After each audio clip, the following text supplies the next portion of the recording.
CEO is scared. When the system collapses. Then, Black Cleaner's son walks in and shocks everyone. This story follows Noah Reyes, a quiet 10-year-old who spends nights repairing cast-off gadgets, while his mother cleans offices at Zenith Microsystems. When a surgical cyber attack freezes the corporation hours before a billion-dollar launch, it is Noah, not the frantic engineers, who slips through the wreckage of code-forcing Imperius CEO Adrian Frost to confront talent he never imagined. Noah kept 5 paces behind his mother as she badge-scanned through Zenith's side door, her custodial cart rumbling like camouflage. Rosa Reyes flowed along marble walls with practiced smallness, head down steps, even hoping reflections wouldn't stick. Noah echoed her hush, not from fear, but from habit. Unobserved people overheard everything. At 7:08 p.m., the lobby smelled of citric cleaner and overworked servers preparing for tomorrow's product reveal. 41 tonight. Rosa breathed before the elevator closed a code, meaning normal shift. No VIPs to scrutinize the skinny kid waiting near the plants. Noah folded into a bench alcove, unzipped his fraying backpack, and drew out a notebook tattooed with grease fingerprints. Inside pencil schematics of salvaged tablets, lists of voltage tolerances, a half-formed idea for a whisper bus that could hop data across static like stones on water. The building's pulse blurred, while he diagrammed antenna loops and cartoon packet arrows. Halfway through a variable name, the lights blinked once-twice, then died. Emergency strobes painted every surface bloodless white. Zenith's spinning hollow logo collapsed into static. A moment later, the atrium erupted. "Kernel breach, total lockout," someone shouted. Another voice cracked. "Board presentation is in 9 hours." Noah froze, listening. Jargon rained from panicked suits. Socket saturation on 514 recursive login failure DNS black hole. His mind soldered the fragments. On a fresh line, he penciled recursive socket flood. That vector could choke Zenith's distributed handshake freezing services without erasing data, exactly the carnage unfolding. Executives darted like short-circuited drones, phones vibrating uselessly, security sealing doors.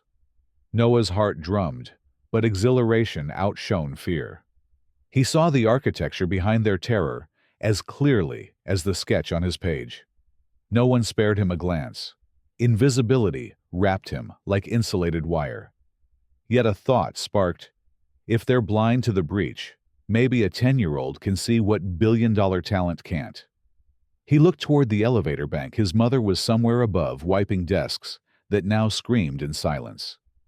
If he intervened and failed, Rosa could lose everything. But every heartbeat meant deeper damage, harsher blame. Noah snapped the notebook shut, pressed it to his chest like a shield, and slipped off the bench. Small sneakers whispered across marble toward the glass-walled crisis room, where Zenith's finest minds were tearing themselves apart. The boy who fixed alleyway radios was about to test whether anonymity could survive once genius spoke aloud. He slipped through a gap in the sliding doors before any badge reader could protest, and found himself on the edge of the crisis room, half hidden behind a chrome credenza stacked with untouched fruit trays. Inside, 20 adults barked at glowing dashboards that refused to obey. Noah's pulse hammered, but the louder the executives grew, the smaller he felt. Noise made fine shelter for a quiet voice. He tugged his hoodie straight, stepped forward and said to no one in particular, "Has anyone traced the overflow on port 514? The sentence fell like a paperclip into a turbine, tiny, metallic, impossible to ignore, once heard. Heads turned.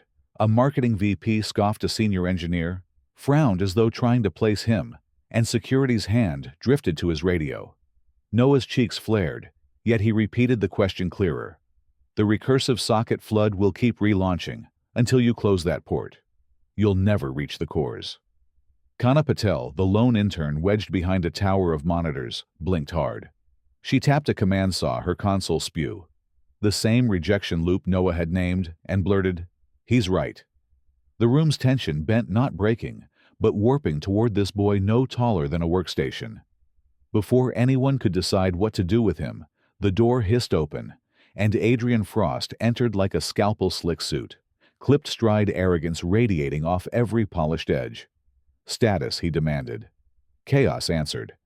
His gaze landed on Noah, a microsecond of confusion, curdling into anger. "Who is this child? And why is he inside my war room?" Kana straightened. "Sir, he just identified the vector we couldn't isolate." Frost's jaw moved once, left once right, grinding frustration into calculation. "We're 53 minutes down," he said without looking away from Noah. "If the kid's wrong, we lose nothing but dignity already spent. Give him a terminal." 5 minutes. Security hesitated. Frost's raised eyebrow finished the order. Kana dragged a chair to an auxiliary station, but the desk loomed too high. She stacked 2 document boxes for Noah to stand on. He set his notebook beside the keyboard like a talisman and scanned the frozen shell failed admin logins layering over watchdog pings that died unanswered. Fingers hovering, he inhaled, then typed a single string. Port close 514 and traceback. Deep error logs poured down the screen lines the adults hadn't reached because they'd been locked out one layer above. The intern gasped. An architect cursed admiration. Frost leaned in, arms folded so tight the fabric creaked. "Diagnostics opening," Kana whispered. "How did you traffic masquerades as keep-alive pulses?" Noah muttered, eyes darting. "It tricks the balancer, then stamps a denial ticket on every subsequent request." "Close the loop. The shell listens again." He navigated the newly exposed logs until a thumbnail image flagged as admin keep.jpg piqued his attention. Clicking it revealed Frost holding a swaddled infant under showroom lights. Metadata held the tag Ella Ever After. Ego was always the weakest cipher. Noah overlaid that phrase with the system's salt pattern. Authentication bloomed green. Gasps ricocheted. Someone hissed, "That passphrase isn't documented anywhere." Frost's face whitened rage, fear, or an old wound pressed too suddenly. Yet he whispered, "Continue." Within seconds, directories locked for nearly an hour revealed a control spine, elegant, modular, viciously tidy. This wasn't random vandalism. It was a dual invitation. Noah isolated the malicious runtime into a sandboxed RAM slice. Sub-processes fought back spawning decoys. He throttled their heap access with a stub routine he'd written on a borrowed netbook months ago. One database node flickered from red to amber, then to green. Engineers who'd spent their careers chasing uptime cheered like fans at stoppage time salvation. Noah barely heard them. He zoomed through hex patterns, recognizing comments in shorthand, nearly identical to notes in his own margins. A footprint from someone who'd learned coding the way he had, scavenging, guessing, perfecting in the dark. The recognition chilled him, but there was no time to stare. Behind him, Frost murmured into a phone, "Delay the investor rehearsal 10 minutes." When he hung up, he told security, "Stand down. Until he says otherwise, no one touches that console." Noah's hands started to tremble, not from fear of failure, but from the realization he might actually succeed. He forced his breath steady, launched a mirror patch compile, and watched it crawl toward full percentage. If it held, Zenith's network would crawl back to life. If it collapsed, he'd own the wreckage. Either way, the next move would define every Reyes family tomorrow. The progress bar slid past 40% as Part 3 unfolded in lines of code, still writing themselves under his racing fingertips. 42%. 45. The compile bar climbed like a heartbeat on a slow mend, each tick a promise Noah hardly believed.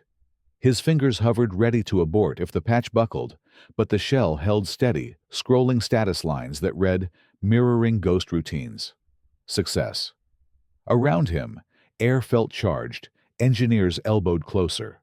Kana's wide eyes flicked between code and clock, and Adrian Frost loomed just behind Noah's shoulder, his silence sharper than any barked order. At 60%, the patch stalled, flashing yellow. The sandboxed malware had spawned a countermeasure and adaptive loop, chewing CPU cycles to starve Noah's process.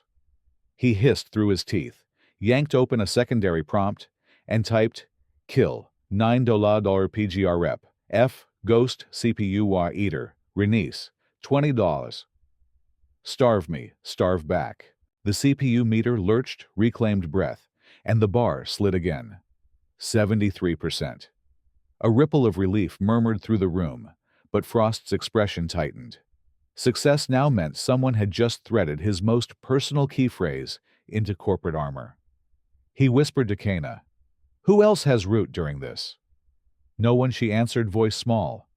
"Only him." 89%. Noah's gaze locked onto a cluster of obfuscated comments inside the hostile code snippets of Spanish slang, misspelled on purpose, exact quirks he'd seen in an obscure forum months back.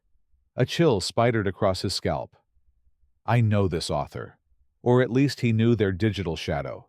Someone who traded exploits for cryptocurrency tips under the handle Echo Carbine. That realization twisted accomplishment into dread. The attacker wasn't a disgruntled insider. They were a self-taught prodigy, just like him, older, angrier, using identical tricks for opposite ends. If Frost read the logs later, would he lump Noah in the same category? The thought made his palms sweat.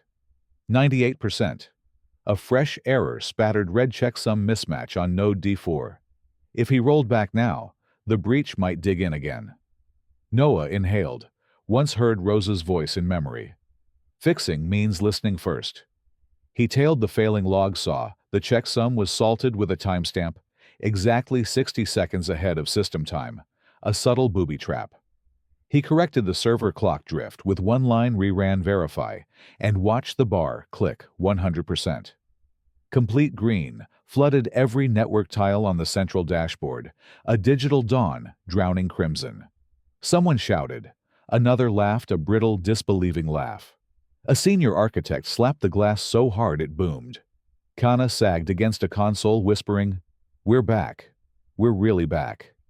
Yet Noah felt no triumph, only a hollow hum where adrenaline had burned. Frost stepped forward, clearing his throat. "Contain the applause. Audit everything. I want packet captures and a root cause timeline in 20. He turned to Noah. "You stay." Security shifted uneasily, unsure whether to salute or seize. Frost's eyes, ice and inquiry, pinned the boy. "How did you know my passphrase?" Noah swallowed. "Metadata. You left it in an image tag. Emotional strings are easier to remember than random ones." He didn't add, and thus the worst secret to guard. Frost already knew. A phone buzzed. The CFO on speaker exhaled. Adrian launch metrics just bounced. Investors back on board. Frost killed the call without a word. His attention never left Noah. "What's your name?" "Noah Reyes." "Age 10. Murmurs rustled. 10. Frost nodded, once the smallest concession to awe. Yet his voice stayed flint. "Mr. Reyes, you just navigated proprietary terrain no outsider has touched. That makes you an asset. Or a liability." The room's temperature seemed to drop. Kana broke the standoff. "Sir, he saved the network. Liability isn't the word I'd use." Frost's glare softened a millimeter. He addressed Noah again. "Assets earn compensation. Liabilities face consequences. Which do you prefer?" Noah's reply surprised even himself. "Depends if assets are allowed to keep breaking things." A beat of shocked silence, then an unexpected sound. Adrian Frost laughed short, incredulous, genuine. "We'll discuss ground rules." He glanced at the clock. "But first, I need to tell the board why a child just rescued their quarter." Noah stepped down from the box legs, jelly notebook hugged to his chest. He tried to slip away, but Frost caught his shoulder gently, not imprisoning. "Wait in the lobby with Ms. Patel. I want you both back here after I report." The CEO left trailing advisors who suddenly looked less important than the kid in worn sneakers. As the doors sighed shut, Noah exhaled shakily, only now feeling how close terror had stalked him. Kana handed him a chocolate protein bar from her bag. His fingers shook, tearing it open. "You did it," she whispered. He managed a tired grin, but kept scanning the notebook margins where he'd scribbled Echo Carbine. The system was alive, yet a mirror of himself lurked in that code proof that brilliance could sour into sabotage. Saving Zenith was only step one. Step 2 might be facing the ghost that wrote the virus. Noah wasn't sure which scared him more, but as he chewed the melting chocolate, he realized Frost had unwittingly given him a path to find out. Part 4 would begin the moment those boardroom doors reopened. The boardroom doors swung inward before Noah finished the protein bar. Frost emerged first, jacket, off-white shirt sleeves rolled to the elbows, an armor change that unsettled the executives trailing him. His eyes locked on Noah and Kana. Inside. Now. The pair followed, sneakers soft against the marble that had echoed designer shoes an hour earlier. The room smelled of stale tension and fresh coffee. 12 directors ringed the table, their hollow tablets still flashing post-mortem graphs. Frost didn't introduce Noah. He simply tapped a control and projected the playback of the restore log timestamps. Noah's command strings the final 98 to 100% surge. All eyes tracked the cascade. When the clip ended, Frost folded his arms. Questions. A gray-haired director cleared her throat. We just watched a miner operate root access. Noah felt the heat of every gaze, but Frost answered before panic could bloom. Correct. He achieved in 90 minutes what 3 tiers of vendors could not. Our breach window is closed because of him. Legal exposure, the CFO asked. Handled, Frost said. We classify him as a contracted emergency consultant, effective 1 hour ago. Fee, $1. He slid a laminated visitor badge across the table to Noah, who stared at the plastic like it was plutonium. Take it, Frost murmured. Noah pocketed the badge beside his notebook. A director bristled. Even so, shareholders will expect oversight. That oversight, Frost replied, will be me. He pivoted to the boy. Mr. Reyes, would you walk us through the critical step, identifying the attacker's spine? Noah's mouth dried, but Kana nudged his elbow. He opened the notebook, flipped to the sketch of looping arrows, and spoke without lifting his head. The parasite hid inside socket traffic and borrowed your CEO's passphrase as a watchdog. When the system saw the phrase, it assumed anything following was trusted, so the malware could stun every node. He tapped the page. Closing port 514 killed the decoy heartbeat. Sandboxing trapped its logic in RAM. Silence, stretched, broken by a single director's slow exhale. Frost leaned forward. His conclusion, he prompted. Noah forced himself to meet the room's stare. The author is sophisticated and personal. Your internal culture left breadcrumbs they exploited. You'll get hit again if those habits stay. Directors traded glances, suddenly aware a 10-year-old had labeled them vulnerable. Frost watched them squirm, then dropped the hammer. I've initiated a policy revamp, password audits, sentiment-free passphrases, and a fellowship for unsolicited talent discovery. We hire the unknowns before they become our next attacker. Board approval, someone challenged. I'll circulate drafts, Frost said. But delay is not an option. Ask the market what 79 minutes of downtime cost. No one replied. Meeting adjourned. Frost ushered Noah and Kana into the corridor. The boy exhaled shakily. Adrenaline was ebbing, leaving cold fatigue. Frost's tone softened. Good work, both of you. But I need more context. He strode toward the elevator. Your mother's still on 41, yes. Let's collect her. Noah flinched. She's cleaning. She'll get fired if she stops. She won't, Frost said, pressing the call button. Not tonight. They found Rosa polishing conference room glass, unaware her son had just rewired the day. Frost introduced himself, and Rosa nearly dropped the spray bottle. He explained Noah's role in neutralizing the breach. Pride warred with fear in her eyes. We can't pay damages if something goes wrong, she whispered. Frost shook his head. Your son's prevented damages. Zenith owes him. He looked at Noah. I'd like to visit where you work on these ideas. May I? Noah hesitated. That cramped apartment was a secret lab built from dumpster parts.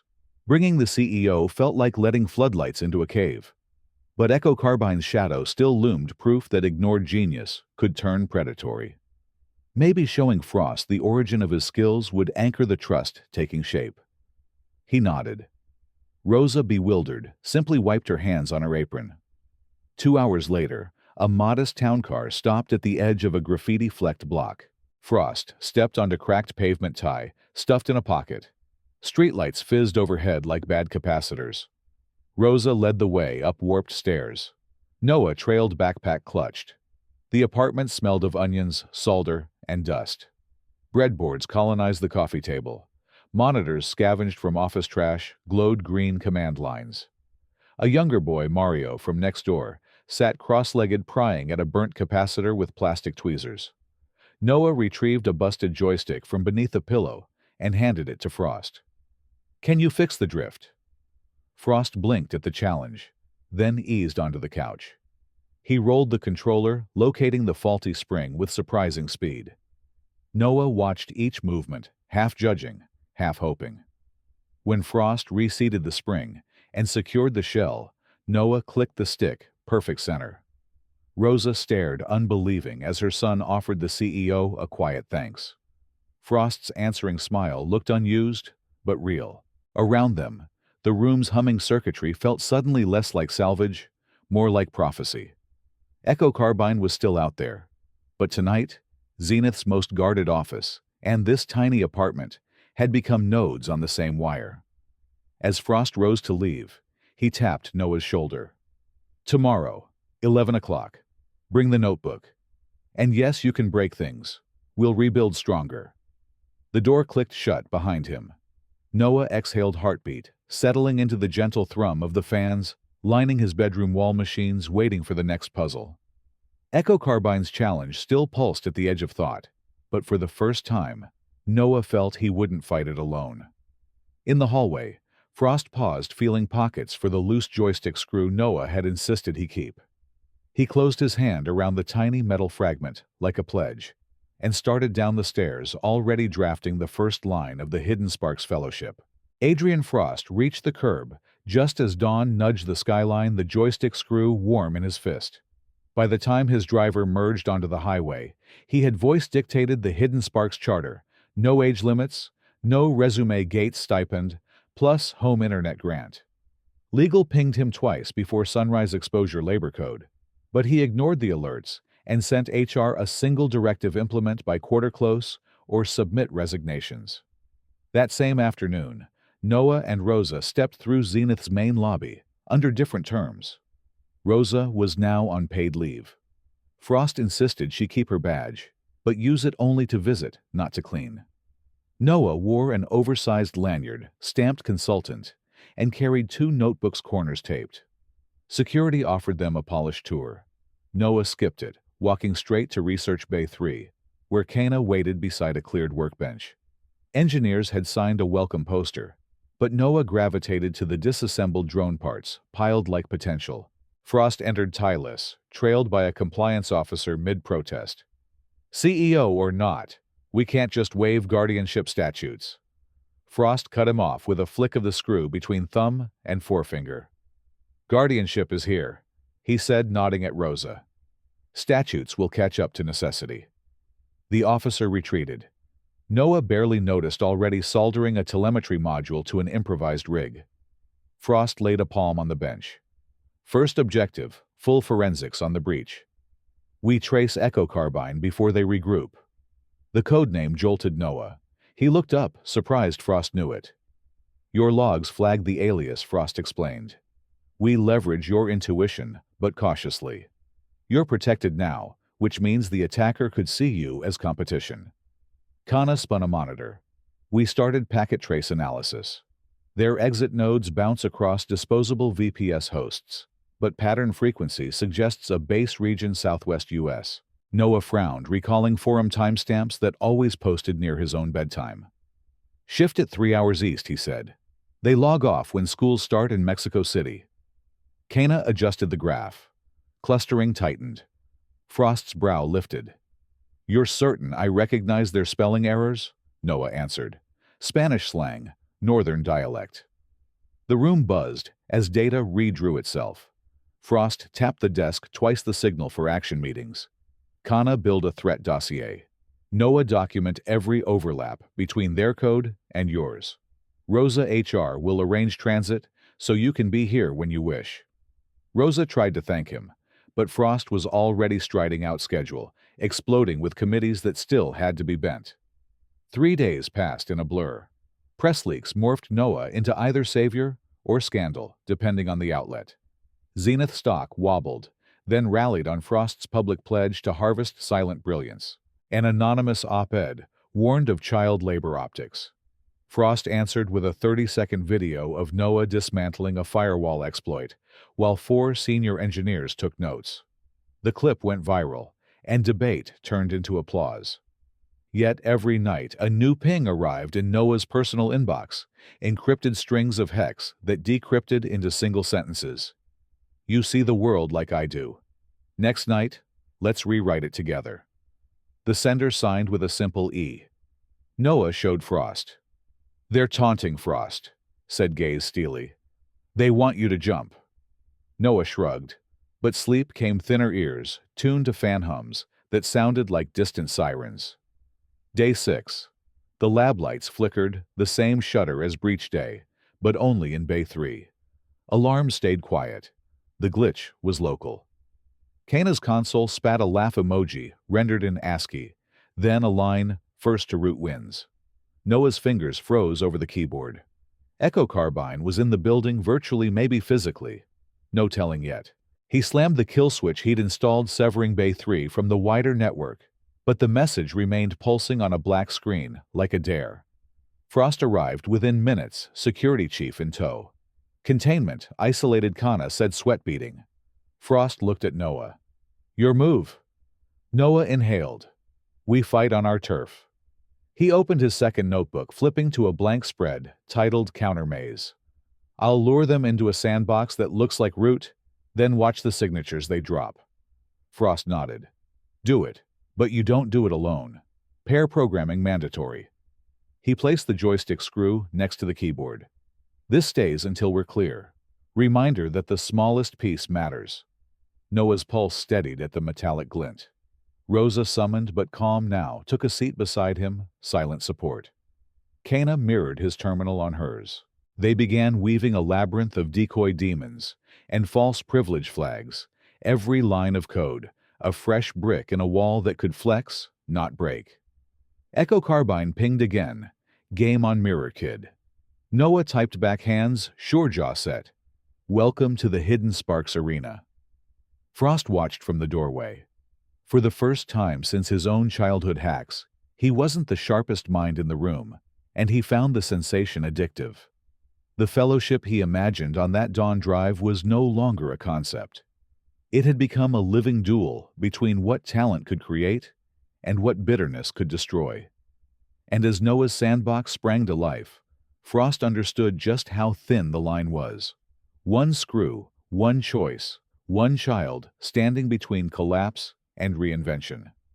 Echo Carbine's taunt still pulsed on the monitor when Noah pressed enter and loosed the first breadcrumb into his newborn sandbox.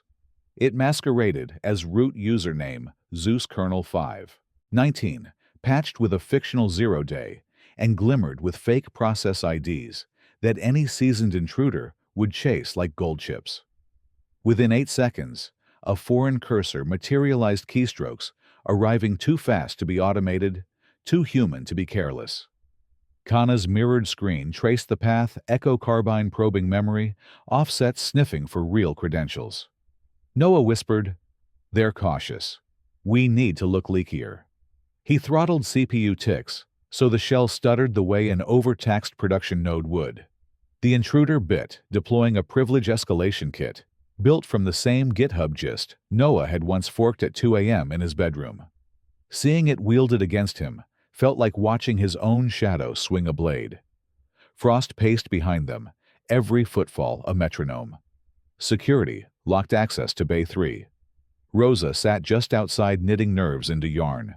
The only sound inside was clacking keys and the low hum of servers. At timestamp T+0243, Echo Carbine uploaded a compact binary named gift.exe.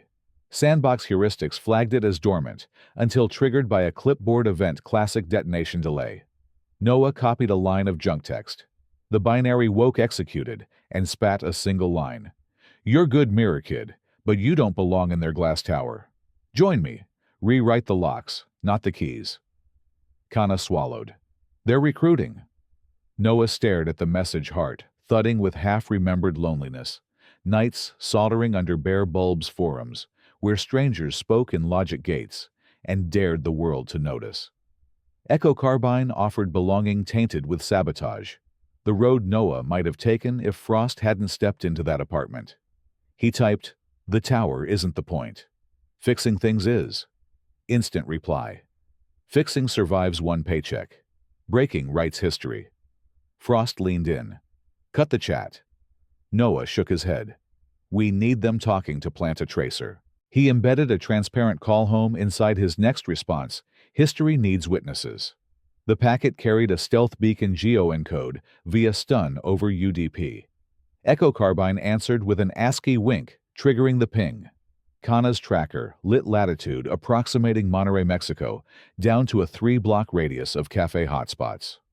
Frost signaled security to relay intel to Mexican CERT partners. But Echo Carbine noticed the latency blip. A fresh payload erupted mass file requests aimed at Zenith's internal R&D share a smash and grab to hurt them for the attempted trace. Noah slammed a sandbox rule, redirecting every request into a sprawling Git repo of open-source birdwatching datasets, gigabytes of useless chirps. Bandwidth surged.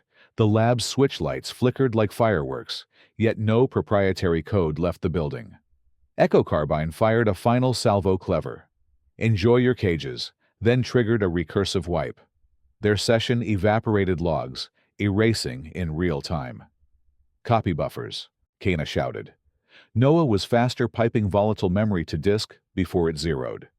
The last fragment saved val vtech.img. Only 40 kilobytes, but enough. He opened it. Thumbnail of a girl, maybe 15, soldering a drone beside a window hung with piñata fragments. Metadata matched the Monterrey coordinates.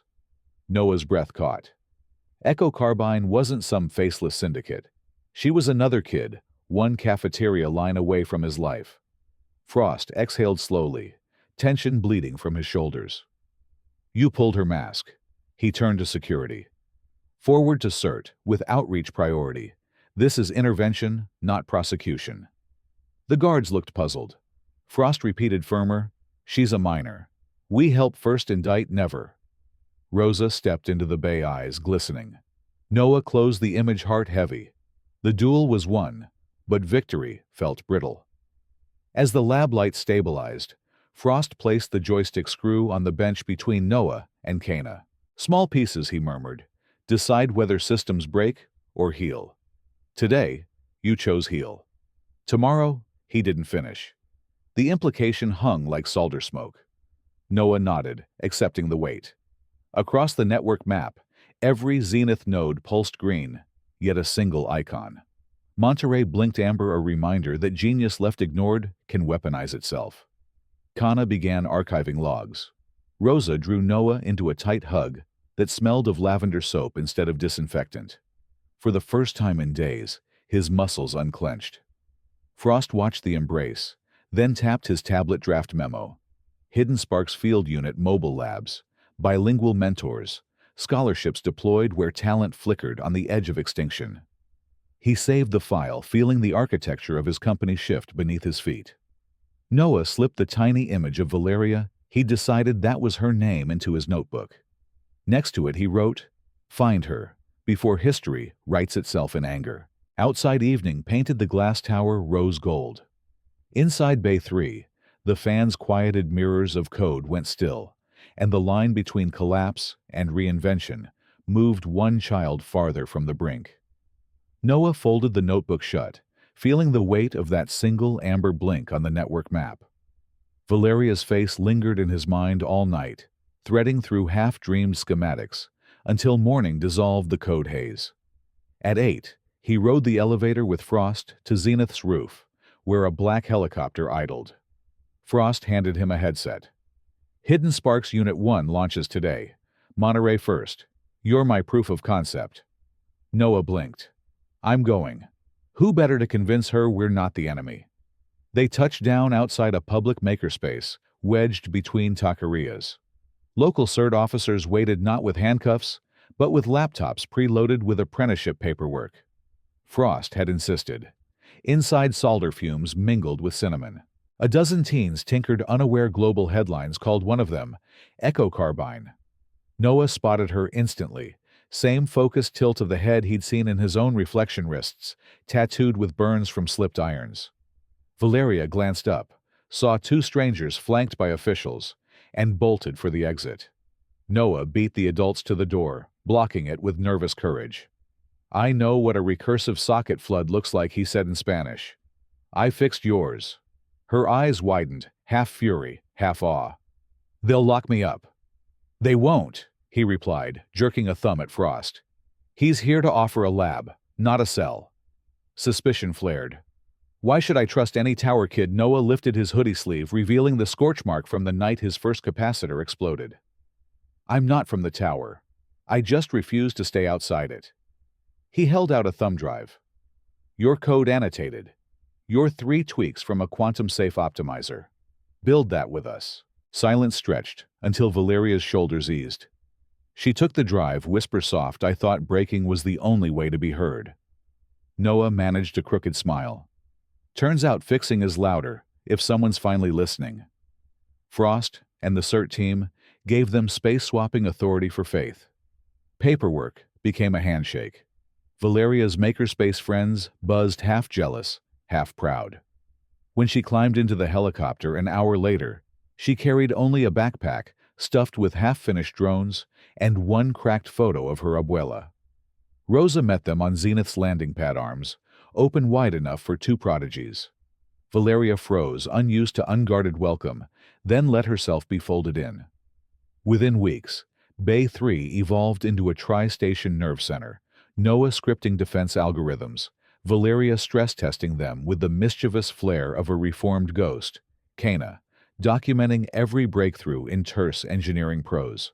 Frost stopped by nightly, not to supervise, but to learn Sleeve's perpetually rolled joystick screw still in his pocket. He instituted rotating shadow shifts, where executives sat apprentice-style beside the children they once considered liabilities. Sarcasm faded. Curiosity took its place. Markets noticed Zenith's share price climbed, but Frost archived the graphs unread. His focus fixed on the first scholarship cohort, 12 unsung inventors flown in from favelas, reservations, basement workshops. Each carried scars of invisibility. Each saw Noah and Valeria as living proof that hidden sparks could set a future ablaze without burning it down. HR groaned at the housing logistics. Frost overruled them with a construction order for an on-site dorm. One humid evening, the kids gathered on the roof drone prototypes, tracing constellations overhead. Valeria adjusted a rotor, handed the controller to Rosa, who laughed, startled as the craft wove her initials in light. Frost watched from a distance, phone-forgotten horizon glittering beyond the parapet. "Small pieces," he murmured, fingering the joystick screw. "Whole new circuitry." Noah stepped beside him, eyes following the drone's dance. "She's not angry anymore," he said. Frost nodded. "Because someone was earlier angry enough to fix what let her fall." Below the city hummed servers' traffic possibility, no longer fragile in its opacity, but resilient in shared illumination. The network map in Bay 3 glowed entirely green. Yet the team kept refining, aware that silence breeds both brilliance and threat. They wrote code that taught itself empathy-patched systems before exploits existed, and mentored recruits who would one day outpace them. Sometime after midnight, Noah cracked open his notebook, flipped to Valeria's image, and drew a new frame around it. Not a warning, but a circuit loop feeding back into its self-symbol for perpetual learning. On the page beneath, he penned a line, neither command nor theorem, just intention. History is written by the hands we reach, not the walls we hack. Then he closed the book ears, tuned to the harmonious whir of 2 drones spiraling upward, rewriting the night sky, byte by byte.